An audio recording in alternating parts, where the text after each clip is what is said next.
প্রিয় লিসেনার্স, আজকের এই আয়োজনে যে ঘটনাটি আপনাদের সামনে উপস্থাপন করব, এই ঘটনাটি যিনি পাঠিয়েছেন উনি একজন রেমিটেন্স যোদ্ধা ভাই।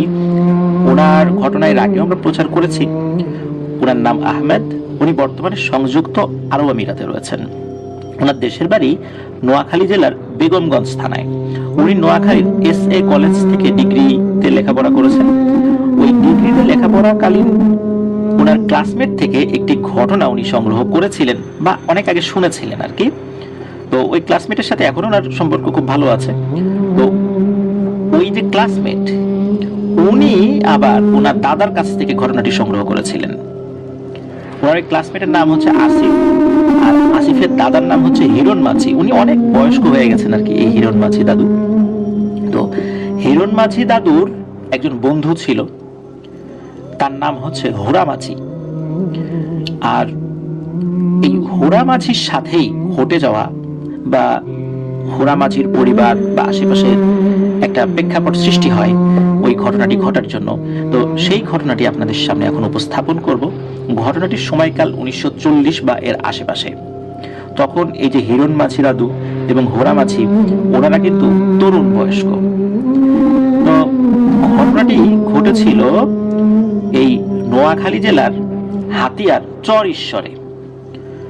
চরঈশ্বরের বাংলা বাজার নামক একটা জায়গা রয়েছে। এই হোরা মাঝি, হিরণ মাঝি, এনারা কি করতেন ওইখানেই, শুধু ওনারা না, আরো অনেক মাঝি যারা ছিলেন তারা ওখানেই মাছ ধরে বিক্রি করতেন আর কি। আর এই হিরণ মাঝি এবং হোরা মাঝির বাড়ি চরঈশ্বরের বাংলা বাজার থেকে আধা কিলোমিটারের ভেতরে আর কি। তো এই হিরণ মাঝি আর হোরা মাঝি ছোটবেলা থেকে খুব ঘনিষ্ঠ বন্ধু ছিলেন। ছোটবেলায় মাঝে মাঝে একসাথে ওনারা নৌকাও চালাতেন। ছোটবেলা থেকে দুজনেই একসাথে বড় হয়েছেন। তো এই যে হিরণ মাঝির বাবা যিনি, মানে এই যে আসিফের দাদার বাবা, উনি আবার সাগরে মাছ ধরতেন। আর হোরা মাঝির বাবা, ওনার নাম ছিল হচ্ছে কালীন, মানে কালীন চাচা আমরা বলি ঘটনাতে, তাহলে বুঝতে সুবিধা হবে। তো হোরা মাঝির বাবাই কালীন চাচা, উনি সাগরে মাছ ধরতেন না, কিন্তু উনি চরের আশেপাশে নদী এলাকা যতটুকু আছে আর কি, এইটুকু মাছ ধরতেন আর কি। তো এই হোরা মাঝির বাবা কালীন চাচা উনি মাছ ধরার পাশাপাশি বিভিন্ন কবিরাজিও করতেন, টুকটাক তন্ত্রমন্ত্র সাধনাও করতেন আর কি। রাতে মাছ ধরে হাতিয়ার চরঈশ্বরের বাংলা বাজারে মাছ বিক্রি করতেন, আর দিনের বেলা সুযোগ মতো কবিরাজি করতেন। উনি খুবই পরোপকারী একজন মানুষ ছিলেন।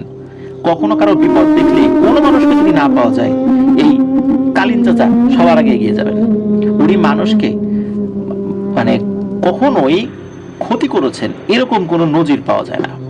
এবং নিজের প্রয়োজনে তো কাউকে ক্ষতি করেন নাই, বরং কোনো মানুষ যদি ওনার কাছে আসতো অন্য কাউকে ক্ষতি করার জন্য, উনি সেটাতে রাজিও হতেন না। খুবই ভালো একজন মানুষ ছিলেন উনি। আর এই যে হিরণ মাঝি দাদু, উনিও নৌকা চালাতেন, যেহেতু ওনার বাবা আবার সাগরে মাছ ধরতেন। কিন্তু এই হিরণ মাঝি সাগরের দিকে যেতে চেতেন না, ওনার একটু ভয় লাগতো আর কি। উনিও চরের আশেপাশে মাছ ধরতেন। এই কারণে এই হিরণ মাঝি এবং হোরা মাঝি মাঝে মাঝে এই হোরা মাঝির বাবা মানে কালীন চাচার সাথে মাছ ধরতে যেতেন। তো এই কালীন চাচা হোরা মাঝিকে টুকটাক তন্ত্রমন্ত্র শেখাত। এখন কথা হলো, এই কালীন চাচা কিভাবে উনি এই তন্ত্রমন্ত্র জানলেন? মূলত ওনার কোনো মানুষ গুরু ছিল না, মানে কোনো মানুষের কাছ থেকে তন্ত্রমন্ত্র শিখেছেন বিষয়টা এরকম নয়। উনি শিখেছিলেন জিনেদের কাছ থেকে। উনি যখন সাগরে মাছ ধরতেন বা চরের আশেপাশে মাছ ধরতে যেতেন কখনো কখনো, তখন ওই জিনেরা আসতো। জিনেরা এসে বলতে, এই হোরা, এই কালীন আমাকে মাছ দে। আমরা এই টাইপের ঘটনা কিন্তু দেখেছি যে কোনো পিশাচ এসে বলেছে যে মাছ দে, তখন এটা নিয়ে অনেক ধস্তাধস্তি তাদের সাথে, এরকম অনেক ঘটনা তো আমরা শুনেছি। কিন্তু এখানে ব্যাপারটা হতো কি, ওই পিশাচ এসে যখন এই কালীন চাচার কাছে মাছ চাইতো, কালীন চাচা মাছ দিতেন এবং বলতেন যে এই নে মাছ দিলাম, আমার কিন্তু কোনো ক্ষতি করিস না, আমাকে আমার মতো কাজ করতে দে, আমি গরিব মানুষ, মাছ টাছ ধরে খাই, তোদের যদি কখনো মাছ লাগে আমার কাছ থেকে এসে নিয়ে যাস, যদি আমার ধরা থাকে আমি তোকে দিব, আবার আমার নৌকা খালি করে দিতে পারবো না, কারণ আমার তো চলতে হয়। তো ওইভাবে মাঝে মাঝে ওনার সাথে পিশাচটা দেখা করতো, একজন দুজন এরকম আসতো, এসে তার কাছ থেকে মাছ চাইতো। ওরা আবার একটা দুটো মাছ নিয়ে চলে যেত, মানে সব মাছ যে খেয়ে ফেলবে বিষয়টা এরকম না। আর কালীন চাচাকে ভয়ও দেখাতো না। তো এভাবে কি হতো যে মাঝে মাঝে ওরা আসতো, আর কালীন চাচাও কি করতো, ওদেরকে মাছ দিত। এইভাবে ওই পিশাচদের সাথে তার একটা সুসম্পর্ক সৃষ্টি হয়ে গিয়েছিল।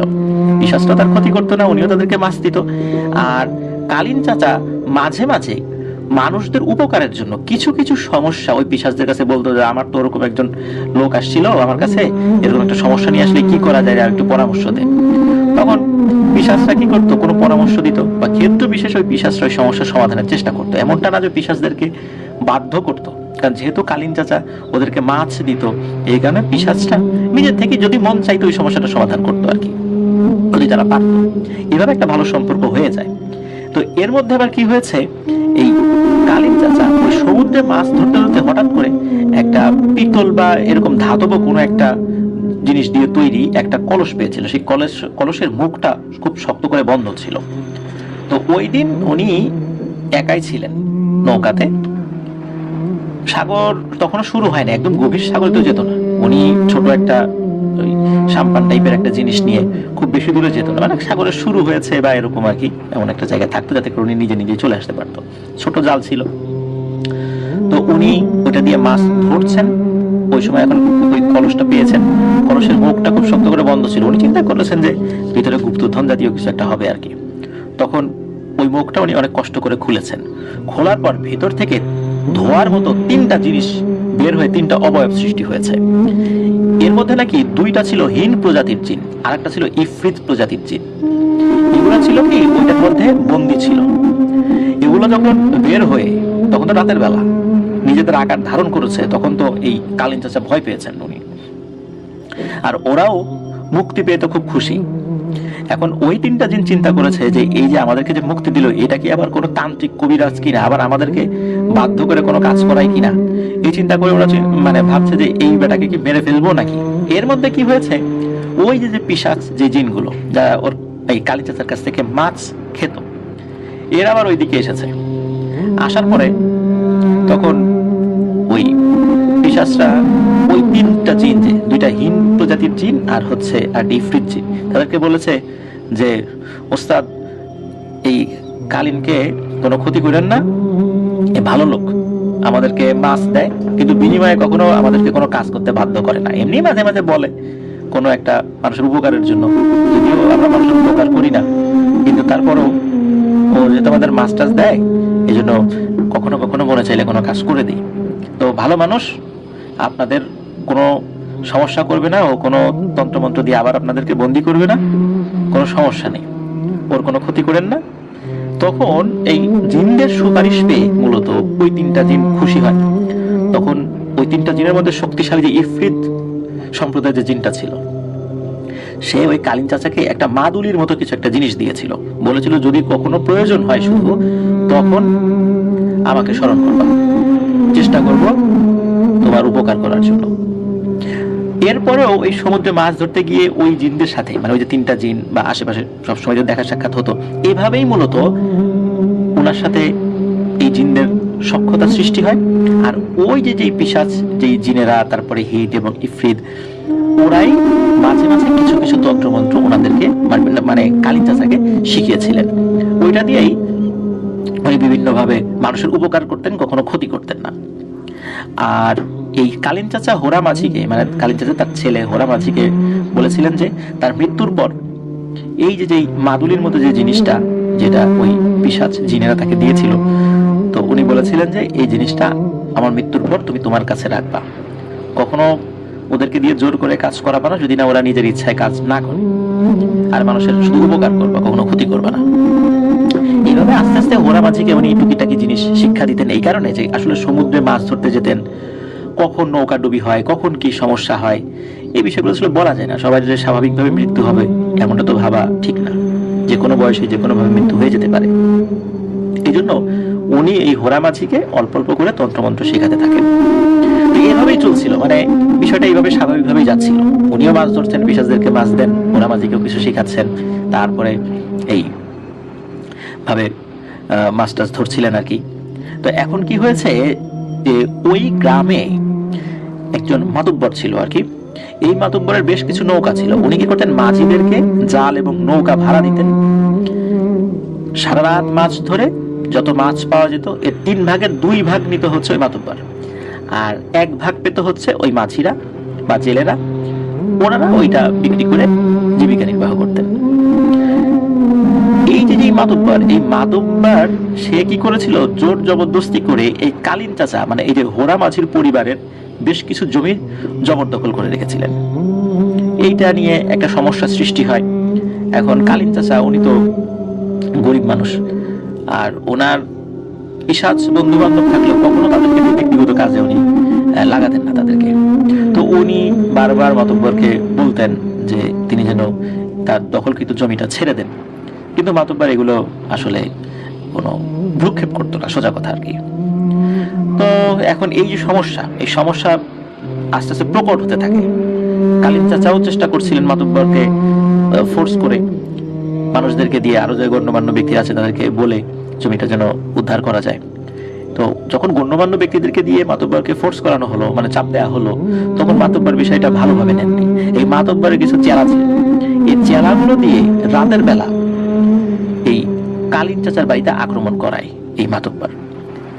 আর ওনারও তো বয়স হয়ে গিয়েছিল, কালীন চাচা উনি বাসা থেকে তখন রেগুলার মাছ ধরতে বের হতেন না। তো যেই রাত্রে আক্রমণ করে ওই চেলারা, ওই রাত্রে উনি বাড়িতে ছিলেন, ওই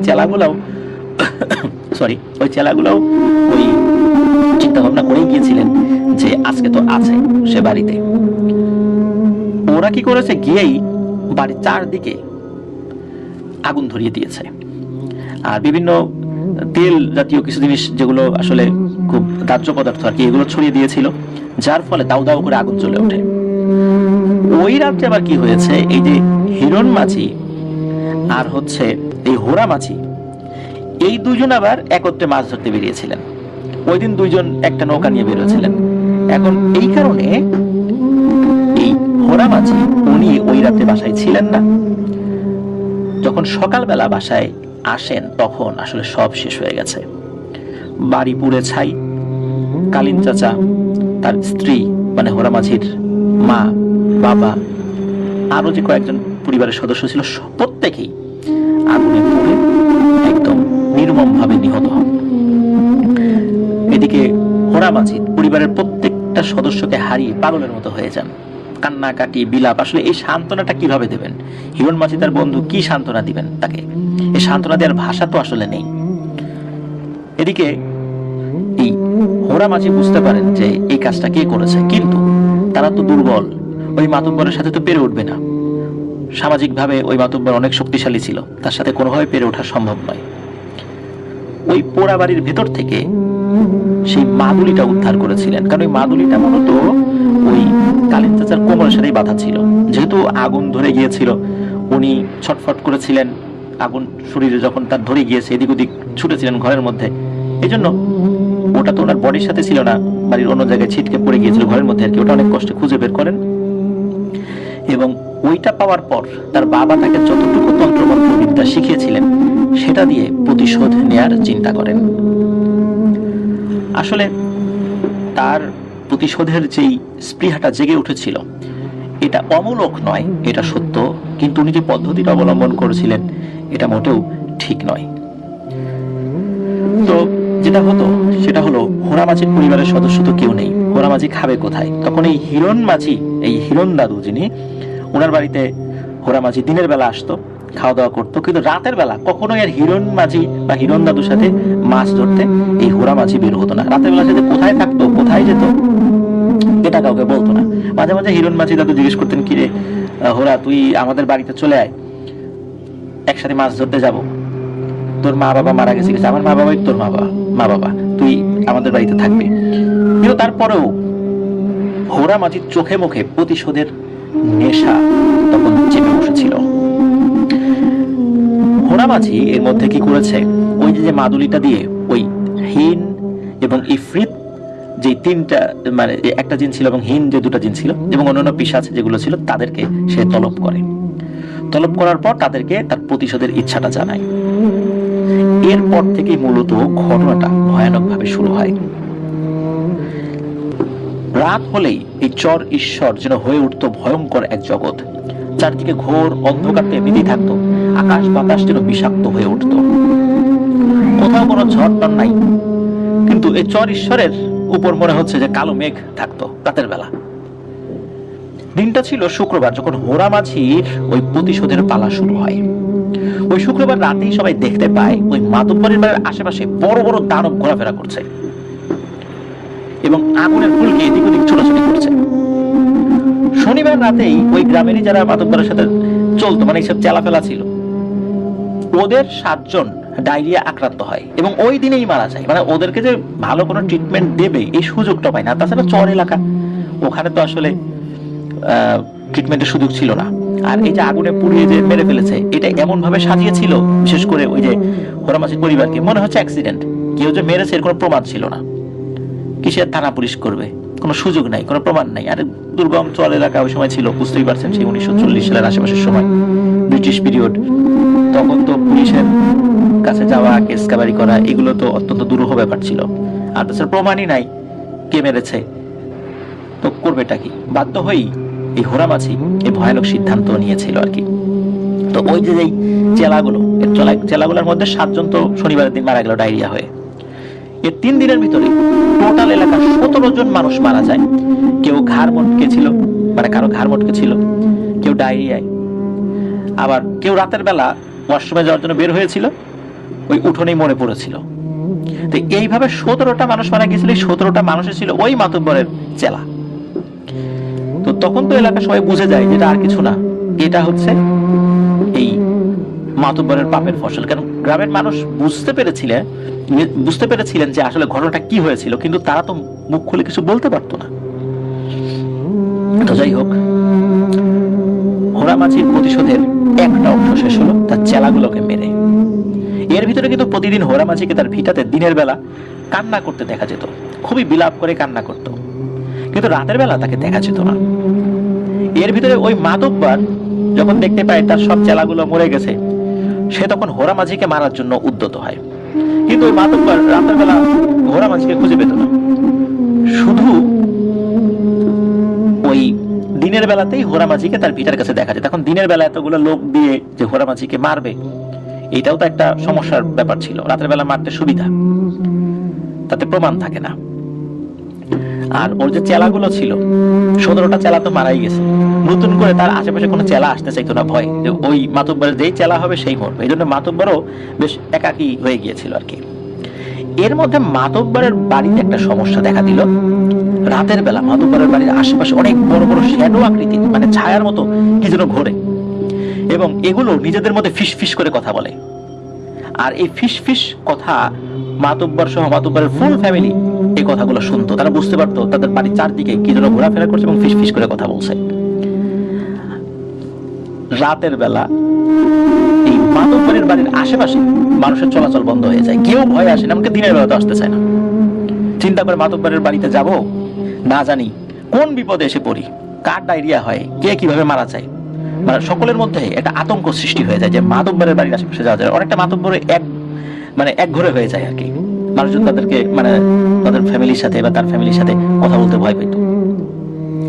তো রাতের বেলা হলেই তো মাতব্বরের বাড়িতে এই সমস্যার সৃষ্টি হতো। এর মধ্যে কি হয়, একদিন এই মাতব্বর হোরামাঝিকে বাজারের ভিতরে দেখতে পায়।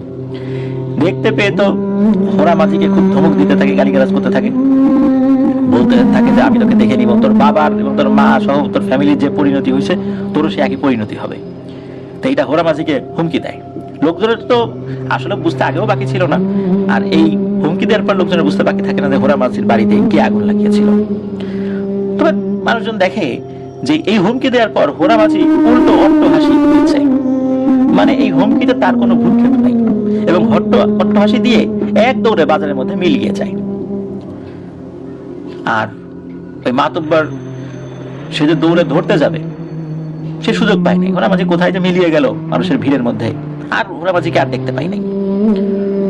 তো দিনটা ছিল মঙ্গলবার, যতটুকু তথ্য পাওয়া যায়। রাতের বেলা নাকি ওই চর ঈশ্বরে ভীষণ ঝড় ওঠে, আর হোরামাঝির বাড়ির যেটা ছিল যে ভিটা, ওই দিক থেকে করুণ কান্নার আওয়াজ শুনতে পায় মানুষজন ওই ঝড়ের মধ্যেই। আর ওই মাতব্বরের বাড়ির দিক থেকে চিৎকার চেঁচামেচি, কিন্তু কোনো মানুষ ঘর থেকে বের হয় না। বেশ অনেকক্ষণ এভাবে ঝড় বয়ে যায়। সকালবেলা দিনের আলো ফোটার পর লোকজন বের হয়েছে, সবাই মাতব্বরের বাড়ির দিকে যায়। সেখানে গিয়ে দেখতে পায় ভয়ানক দৃশ্য। মাতব্বরের বাড়িতে যারা সদস্য ছিল, ছেলে মেয়ে আরো যে মহিলা সদস্যরা ছিল প্রত্যেকে মরে পড়ে আছে। তাদের বডিতে অন্য কোনো আঁচড় এরকম ছিল না, কিন্তু তারা কিছু দেখে ভয় পেয়েছে, চেহারা দেখে এরকমটা মনে হচ্ছিল। কিন্তু ওই যে মাতব্বর, তার কি হলো? উঠোনের বিভিন্ন জায়গায় তার শরীরের বিভিন্ন অংশ ছিঁড়ে পড়ে আছে। এভাবেই হোরা মাঝি মাতব্বরের উপরে ভয়ঙ্কর প্রতিশোধ নেয়। এরপর থেকে ওই চর-ঈশ্বর এলাকায় আর কেউ কখনো হোরা মাঝিকে জীবনও দেখেনি। এমনকি যে হিরণ মাঝি দাদু, উনিও আর কখনোই হোরা মাঝিকে দেখেননি। আর ভয়ে কেউ কখনো হোরা মাঝির যে ভিটা, ওই ভিটার দিকে কেউ যেত না। কিন্তু ওনাদের এলাকার মাঝিরা বলতো ওই হোরা মাঝিকে নাকি রাত হলে বিভিন্ন চরের পাশে যে নদীর পাশে যে চর বিভিন্ন এলাকা আছে, ওই জায়গাতে কখনো কখনো নাকি নৌকাতে দেখা যেত। আর হোরা মাঝি খুব অট্ট হাসি দিত। হোরা মাঝির বাড়ি নাকি এখনো আছে, ওই বাড়িতে কেউ যায় না, ঘন জঙ্গল হয়ে আছে ওখানে, মানে এটা পুরোটাই এখন জঙ্গল আর কি। তো কখনো কখনো অনেকে নাকি বলতো ওই বাড়ি থেকে কান্নার আওয়াজ শোনা যায়, যদিও বা সেটা আরো অনেক আগের কথা। কিন্তু হোরা মাঝি কোথায় যে চলে যায়, পরে কি হয়েছে তার, এগুলো আর কিছুই জানা যায়নি। কেউ কেউ বলে মাঝে মাঝে নাকি হোরা মাঝির বাড়ি থেকে আগুনের ফুলকি উঠতে দেখা যেত। ওই কালীন চাচা এমনকি তার ফ্যামিলির বাকি সদস্যদের কবর কিন্তু হোরা মাঝির ওই ভিটা ওইখানেই আছে। কিন্তু হোরা মাঝিকে আর কেউ কখনো খুঁজে পায়নি। উনি যে কোথায় গেছেন, কি হয়েছে, কেউ জানে না। এলাকার মানুষরা এক তান্ত্রিকের মাধ্যমে কিছু তথ্য পেয়েছিল। মূলত এই পুরো ঘটনাটা তান্ত্রিকদের কাছ থেকেই জানা যায়। যে এতক্ষণ যা বলা হলো, অনেক বিষয় তো আর জানা যায়নি। পরবর্তীতে তান্ত্রিকরা যেভাবে বলেছে ওইভাবেই গ্রামের লোকজন তারা জেনেছিলেন যে গ্রামে যে এতগুলো মানুষ মারা গিয়েছে, এগুলো সব তো হোরা মাঝির প্রতিশোধের কারণে মারা গিয়েছে। আর কালীন চাচা যে জিনগুলো ছিল, এই জিনগুলো তো আসলে ওই যখন নদীতে যেত বা সাগরের কাছাকাছি যেত, তখন ওগুলো আসতো। তাদেরকে তো উনি বন্দিও করেন নাই, তাদের সাথে কোনো চুক্তিবদ্ধ উনি ছিলেন না, ওদেরকে বললে ওরা কাজ করত। কিন্তু হোরা মাঝি যেহেতু ওই জিনদেরকে ডেকেছিল এবং অনুরোধ করেছিল যে তার বাবার হত্যার প্রতিশোধ যেন তারা নেয়, কিন্তু ওরা তো ছিল পিশাচ শ্রেণীর জিন, তারপরে হিন এবং ইফরিত সম্প্রদায়ের জিন। ওদের সাথে চুক্তি না করলে ওরা সাধারণত ওদেরকে দিয়ে কোনো কাজ করতে বাধ্য করানো যায় না, যদি না ওরা নিজের ইচ্ছায় না করে। কিন্তু আমার ইচ্ছায় বা আপনার ইচ্ছায় যদি কাজটা করতে হয়, তাহলে ওদের সাথে চুক্তিবদ্ধ হতে হবে। তো যেহেতু ওইটা হোরা মাঝির ইচ্ছাতে, এবং এই কাজটি করানোর জন্য হোরা মাঝিকে একটা চুক্তিবদ্ধ হতে হয়েছিল ওই ইফরিত এবং হিন সম্প্রদায়ের জিনদের সাথে। তখন ওই তান্ত্রিক বলেছিল এই চুক্তিটার শর্ত ছিল যে প্রত্যেকটাকে হত্যা করবে, বিশেষ করে যারা ওই ঘটনার সাথে জড়িত ছিল ওরা খুঁজে বের করে করে হত্যা করবে, কিন্তু শর্ত হলো এর বিনিময়ে এই হোরা মাঝিকে তাদের সাথে চলে যেতে হবে। এখন চলে যেতে হবে বলতে তাকে কি ওই জিনেরা মেরে ফেলবে, নাকি ওদের দেশে নিয়ে যাবে, না কি করবে, কোথায় নিয়ে যাবে, হোরা মাঝির বাকি জীবন কিভাবে কাটবে, এই বিষয়ে আর কিছু জানা যায় না। শুধু এতটুকু জানা যায় ওই জিনেরা তাকে এরকম শর্ত দিয়ে দিয়েছিল, একটা নির্দিষ্ট শর্ত, এবং সেই শর্তের একটা অংশ হবে হচ্ছে সে আর কোনো সাধারণ মানুষের সাথে মিশতে পারবে না। কিন্তু এর পরে কি হবে এটা জানা যায় না, এটা ওই তান্ত্রিক বলতে পারেন না, এই জন্য গ্রামের মানুষজন জানে না আসলে কি হয়েছিল হোরা মাঝির সাথে পরবর্তীতে। উনি এখনো জীবিত আছেন কি জীবিত নাই এটা কেউ বলতে পারে না। এটি ছিল ঘটনা। আরো বেশি সচেতন হওয়া। প্রিয় লিসেনার্স, আমাদের এই ঘটনাটি ধৈর্য ধরে শোনার জন্য ধন্যবাদ জানাচ্ছি। আরো ধন্যবাদ জানাচ্ছি আহমদ ভাইকে, ওনার আরো বেশ কিছু ঘটনা আছে, সামনে ইনশাল্লাহ সেই ঘটনাগুলো আপনাদের সামনে উপস্থাপন করব। ওনাকেও ধন্যবাদ জানাচ্ছি, কষ্ট করে ঘটনাটি লিখে পাঠিয়েছেন। আর আমাদের চ্যানেলে যারা এখন যুক্ত হয়েছেন অবশ্যই আমাদের লাইক বাটনে কিন্তু প্রেস করে দিবেন। আমাদের এই ভিডিওটির যে লাইক বাটনটা আছে, অনুরোধ করছি অবশ্যই লাইক বাটনটা প্রেস করবেন প্লিজ। প্রিয় লিসেনার্স, আজকের এই এপিসোড থেকে বিদায় নিচ্ছি। আসছে সোমবার আরো একটি এপিসোড নিয়ে আপনাদের সামনে ইনশাআল্লাহ হাজির হচ্ছি। সবাই ভালো থাকবেন, সুস্থ থাকবেন, আমার জন্য দোয়া করবেন, আমার পরিবারের জন্য দোয়া করবেন, আপনাদের জন্য দোয়া রইল, আপনাদের পরিবারের প্রত্যেকের জন্য দোয়া রইল। মহান আল্লাহ সুবহানাহু ওয়া তাআলা আমাদেরকে ভালো রাখুন, সুস্থ রাখুন, নিরাপদে রাখুন। আসসালামু আলাইকুম।